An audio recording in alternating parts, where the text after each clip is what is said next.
बजने को है, वक्त हो चला है अपना बिहार का। मैं हूं शुभम मिश्रा आपके साथ। बुलेटिन की शुरुआत बड़ी खबर के साथ करेंगे। पटना से बड़ी खबर, शिक्षा विभाग ने कई महत्वपूर्ण फैसले लिए हैं। नीति निर्धारण के लिए कमेटी का गठन किया गया, तबादला समेत कई नियम के लिए कमेटी बनाई गई। बिहार शिक्षा सेवा के कैडर का पुनर्गठन किया गया। सचिव की अध्यक्षता में 4 सदस्यों की कमेटी का गठन हुआ है। कमेटी 15 दिन के अंदर प्रतिवेदन सौंपेंगी। इस वक्त की बड़ी खबर आपको बता रहे हैं, शिक्षा विभाग की तरफ से ये बहुत बड़ा फैसला लिया गया है। 15 दिन में रिपोर्ट सौंपेंगी कमेटी। शिक्षा विभाग की तरफ से कमेटी का गठन किया गया है। 15 दिन के अंदर जिन्हें रिपोर्ट सौंपना है। कैडर का पुनर्गठन हुआ है। सचिव की अध्यक्षता में 4 सदस्यों की ये कमेटी बनी है, जिसके तहत आगे के काम किए जाएंगे। कुछ जरूरी दिशा निर्देश दिए गए हैं। कमेटी का गठन तबादला समेत कई नियम के लिए बनाई गई है। और इसी बीच राजधानी पटना से ही एक और बड़ी खबर सामने आ रही है। मेडिकल कॉलेज में हिंदी में भी होगी पढ़ाई। स्वास्थ्य मंत्री मंगल पांडे का बहुत बड़ा बयान। मेडिकल कॉलेज में हिंदी में भी पढ़ाई कराई जाएगी। मेडिकल कॉलेज में नए सत्र से हिंदी में पढ़ाई होगी। सीएम नीतीश के नेतृत्व में यह ऐतिहासिक फैसला लिया गया है। मंगल पांडे की तरफ से ये बहुत बड़ी जानकारी सामने आ रही है। स्वास्थ्य मंत्री की तरफ से ये पूरी जानकारी दी गई है कि मेडिकल कॉलेज में भी अब हिंदी में पढ़ाई होगी, यानी कि न सिर्फ अंग्रेजी भाषा का इस्तेमाल होगा, बल्कि आप हिंदी में भी अपनी परीक्षा दे सकते हैं, हिंदी में भी आप पढ़ाई कर सकते हैं। ये बहुत बड़े परिवर्तन की खबर आपको बता रहे हैं। सरकार का ये बहुत बड़ा ऐतिहासिक फैसला है।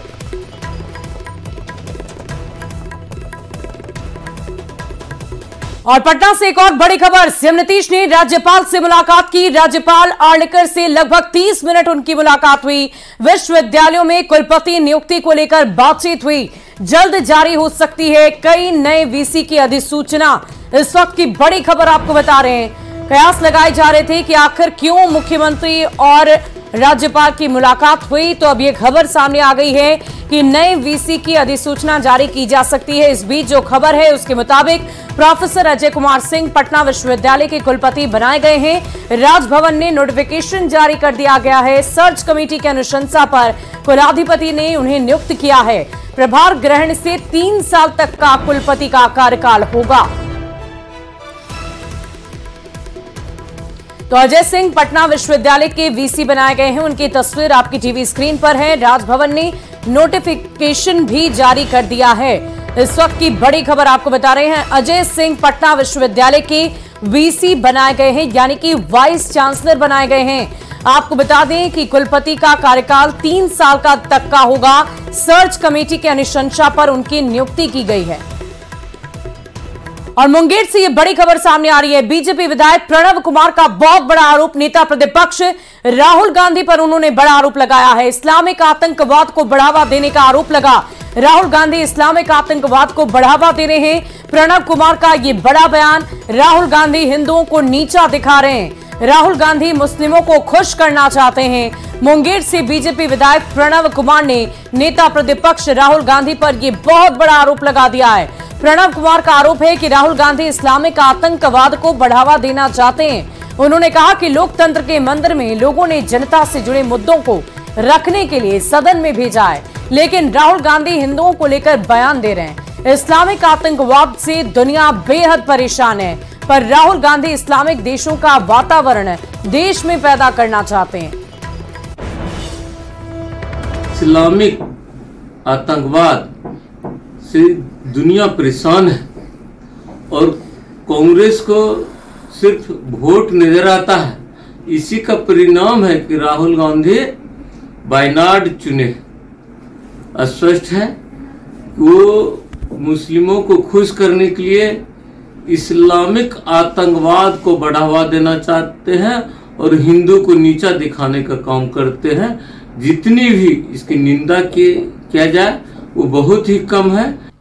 और पटना हाईकोर्ट से पूर्व सीएम लालू प्रसाद और राबड़ी देवी को बहुत बड़ी राहत मिल गई है। 2010 की विधानसभा चुनाव से जुड़े आचार संहिता उल्लंघन मामले में हाईकोर्ट ने एफआईआर रद्द कर दी है। जस्टिस संदीप कुमार ने सुनवाई के बाद लालू प्रसाद और राबड़ी देवी को बहुत बड़ी राहत दी है। आपको बता दें कि 2010 विधानसभा चुनाव के दौरान लालू प्रसाद और राबड़ी देवी वोट देने के लिए एयरपोर्ट के पास बने मतदान केंद्र पर गए थे। मतदान केंद्र के 100 मीटर के प्रतिबंधित क्षेत्र में ये अपनी गाड़ी को लेकर पहुंच गए थे और इसी को लेकर दोनों के खिलाफ पटना के एयरपोर्ट थाने में आचार संहिता के उल्लंघन का मामला दर्ज कराया गया था। एफआईआर संख्या 190/2010 को रद्द कराने के लिए लालू यादव और राबड़ी देवी की ओर से पटना हाईकोर्ट में याचिका दायर की गई थी और इसी को लेकर लालू प्रसाद और राबड़ी देवी की ओर से वरीय अधिवक्ता वाईवी गिरी ने कोर्ट के सामने अपना पक्ष रखा, जिसके बाद जस्टिस संदीप कुमार ने एफआईआर रद्द करने का निर्णय ले लिया। माननीय न्यायाधीश ने, जस्टिस संदीप कुमार जी ने सुनकर और उन्होंने होल्ड किया कि कोई ऑफेंस 131 या 188 सीआरपीसी आईपीसी अथवा 131 आरपी एक्ट का नहीं बनता है। इसलिए प्रोसिक्यूशन जो है ये निरर्थक है, abuse of the process of the court है, इसको आगे चलने नहीं देना चाहिए। और उन्होंने दोनों के श्रीमती राबड़ी देवी और श्री लालू प्रसाद जी के खिलाफ जो प्रोसिक्यूशन चल रहा था उसको निरस्त कर दिया, क्वाश कर दिया, बंद कर दिया। वहीं प्रधानमंत्री ने मंगलवार को लोकसभा में राष्ट्रपति के अभिभाषण पर अपनी बातों को रखा और इस दौरान उन्होंने पिछले 2 दिनों में कांग्रेस और विपक्षी दलों द्वारा उठाए गए एक सवालों का न सिर्फ जवाब दिया, बल्कि उन्होंने आरक्षण को लेकर विपक्ष के आरोपों पर जवाब देते हुए कांग्रेस नेताओं को आईना दिखा दिया है। कांग्रेस पार्टी 2024 से एक परजीवी कांग्रेस पार्टी के रूप से जानी जाएगी। आज देश इनसे कह रहा है तुमसे ना हो पाएगा। राष्ट्रपति के अभिभाषण और विपक्ष के द्वारा उठाए गए सवालों के बाद अब बारी थी लोकसभा में पीएम मोदी के भाषण की। करीब 4:15 बजे पीएम मोदी ने जब बोलना शुरू किया तो विपक्ष के द्वारा उठाए गए एक सवालों के जवाब दिए गए।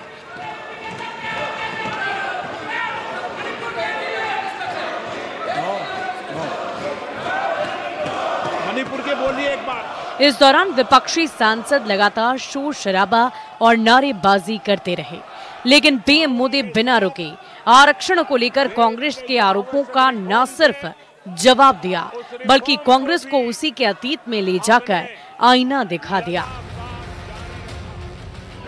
370 को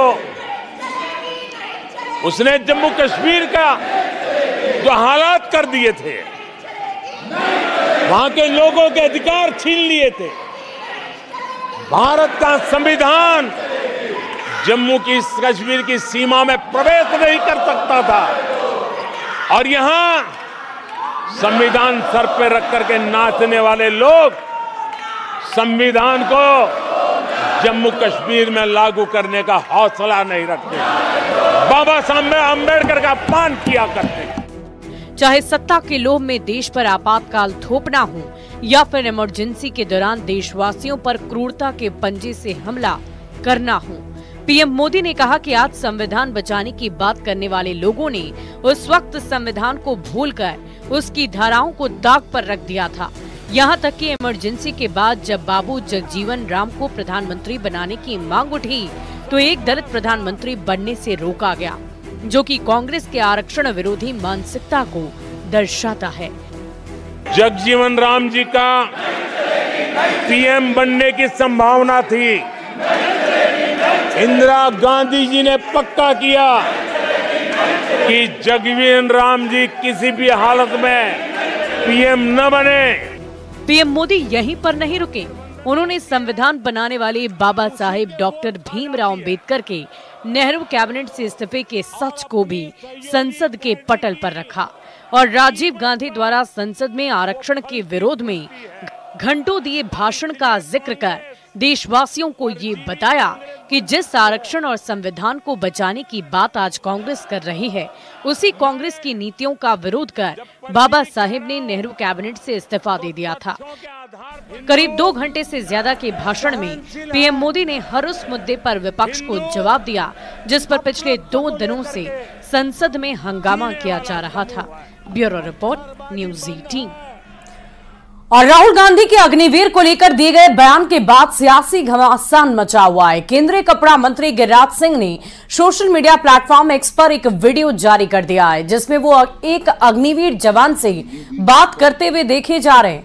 उसमें उन्होंने जवान से अग्निवीर के संबंध में पूरी जानकारी ली है। गिरिराज सिंह से बात कर रहा जवान बेगूसराय के मटिहानी के रहने वाले छोटू कुमार है। दरअसल कुछ दिन पहले अग्निवीर जवान के भाई ने गोली मारकर आत्महत्या कर ली थी और इसी क्रम में जवान छुट्टी लेकर घर आया था। घटना की सूचना के बाद सांसद गिरिराज सिंह उनसे मुलाकात करने पहुंचे और अग्निवीर के अनुभवों को भी जाना समझा।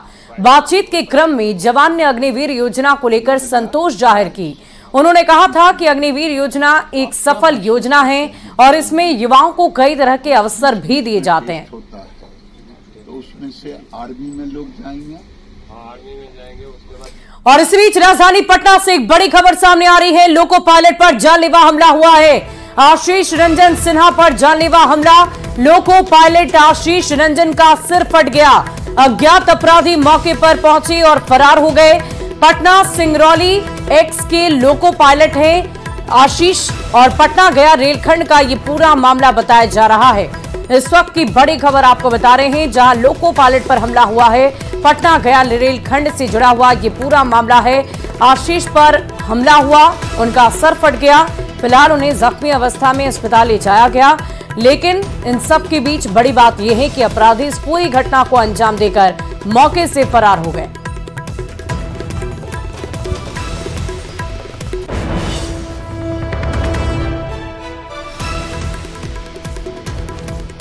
तो लोको पायलट पर जानलेवा हमला हुआ है। आशीष रंजन सिन्हा पर जानलेवा हमला हुआ। ये अपराधी किस मकसद से वहां पर पहुंचे थे, क्यों उन्होंने लोको पायलट पर इस तरह से हमला किया, इसकी जानकारी अभी सामने नहीं आई है। इस पूरी खबर के अधिक जानकारी के साथ न्यूज़ 18 संवाददाता अमित हमारे साथ फोन लाइन पर जुड़ गए। अमित, क्या कुछ जानकारी है, आखिर किस वजह से आशीष रंजन पर हमला हुआ? जी अमित, बढ़ जाइए खबर। तो अमित से जुड़ने की हम एक बार फिर कोशिश करेंगे, लेकिन इसी बीच ये बड़ी खबर आपको बता रहे हैं। लोको पायलट आशीष रंजन पर जानलेवा हमला हुआ है और हमारे संवाददाता अमित एक बार फिर हमारे साथ जुड़ गए हैं। अमित, क्या कुछ जानकारी है, क्यों आशीष रंजन पर यह जानलेवा हमला किया गया है? क्या इस बाबत कोई जानकारी आपके पास? देखिए, हमारे साथ लोको पायलट हैं, फोन पे कॉल पे, सीधे उनसे ही बात कर लेते हैं। आपसे क्या हुआ है आपके साथ? एक मिनट सर, बात कर लीजिए। हेलो, हाँ, क्या हुआ है घटना आशीष जी आपके साथ? एक ही हुआ था, पत्थर मार दिया है।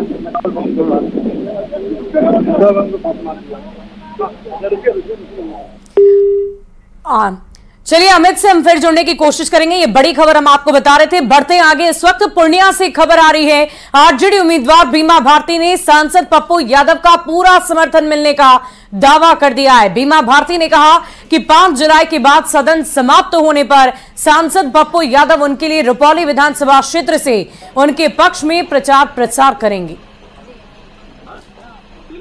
जो सांसद है बहुत सुलझे हुए व्यक्ति है और जिस तरह से उन्होंने हमको समर्थन दिया, उनको दिल से आभार प्रकट करना चाहती हूँ कि आपने मुझे इस तरह से समर्थन दिए और बहुत जनता का प्यार भी मिल रहा है, सभी कार्यकर्ता का भी प्यार मिल रहा है और जितने भी हमारे एमपी का साहब का कार्यकर्ता है, सभी लोग क्षेत्र में काम भी शुरू कर दिए, करने के काम कर रहे हैं, सब जगह जा भी रहे हैं।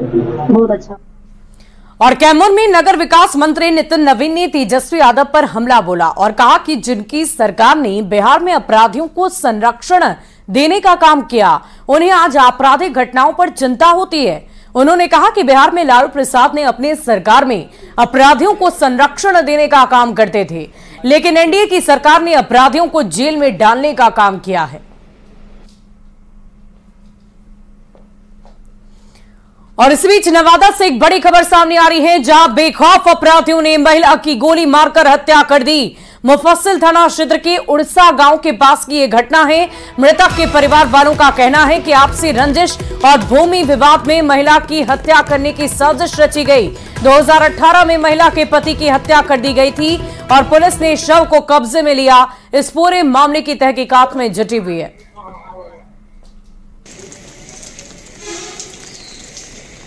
वहीं कैमूर में परिवहन विभाग ने एक दुकान में छापेमारी कर कई फर्जी कागजात को जब्त किया है। दरअसल विभाग को सूचना मिली थी कि ड्राइविंग लाइसेंस और गाड़ियों के रजिस्ट्रेशन का गोरख धंधा चल रहा है।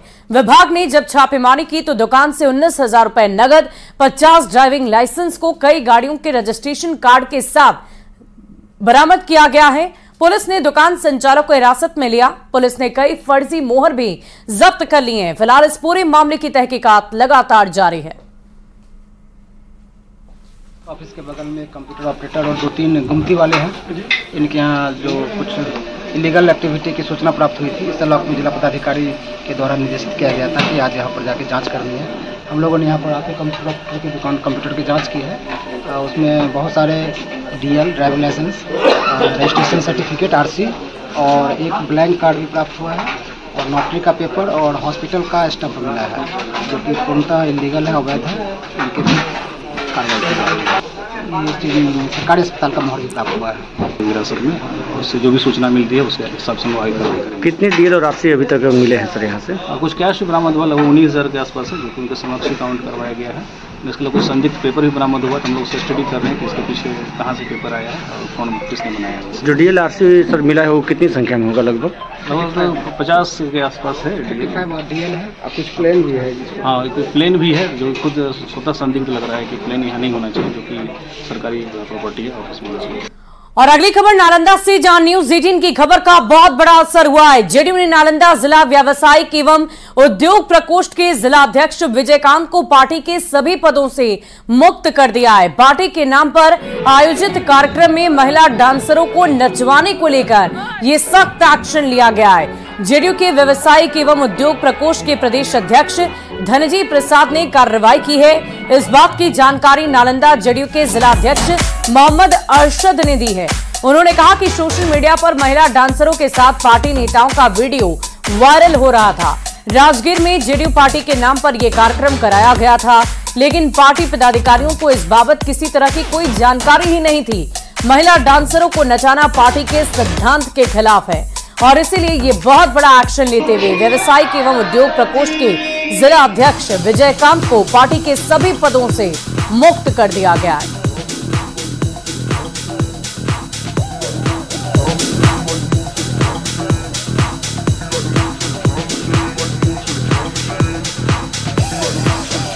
उन्होंने 12 पार्टी के नाम पर बार बालाओं का डांस जो करवाया, वो हम लोगों के पार्टी का नॉर्म्स नहीं है। पार्टी के अनुशासनहीनता उन्होंने की है। अभी उन्हें पद से हटाया गया है, सभी पदों से। पार्टी से नहीं निकलेंगे, पार्टी से भी निष्कासित होंगे। प्रदेश अध्यक्ष को अधिकार प्राप्त है। प्रदेश अध्यक्ष जी अपना हमने अनुशंसा कर दी। राजस्व एवं भूमि सुधार मंत्री दिलीप जायसवाल ने तख्त श्री हरमंदिर में मत्था टेका। गुरुद्वारा प्रबंधक कमेटी ने उन्हें शिरोपा भेंट कर सम्मानित किया। इस मौके पर मंत्री दिलीप जायसवाल ने गुरु महाराज से जुड़ी हुई स्मृतियों का दर्शन किया। वहीं गुरुद्वारा प्रबंधक कमेटी के सदस्यों ने बिहार की कई जगहों पर नानक शाही संगत के नाम से खाली पड़ी जमीनों पर स्कूल, कॉलेज और अस्पताल खोले जाने को लेकर जमीनों को गुरुद्वारा प्रबंधक कमेटी को सौंपे जाने की मांग की है।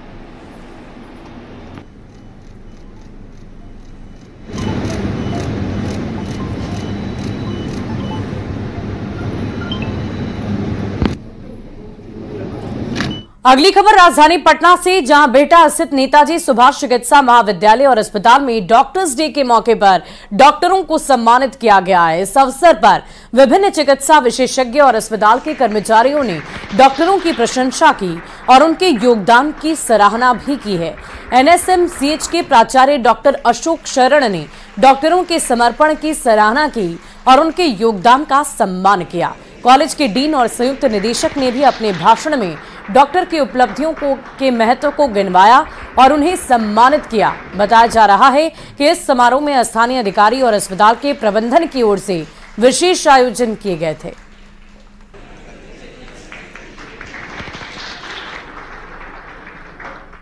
सिवान में पहली बारिश में ही सदर अस्पताल झील में तब्दील हो गया।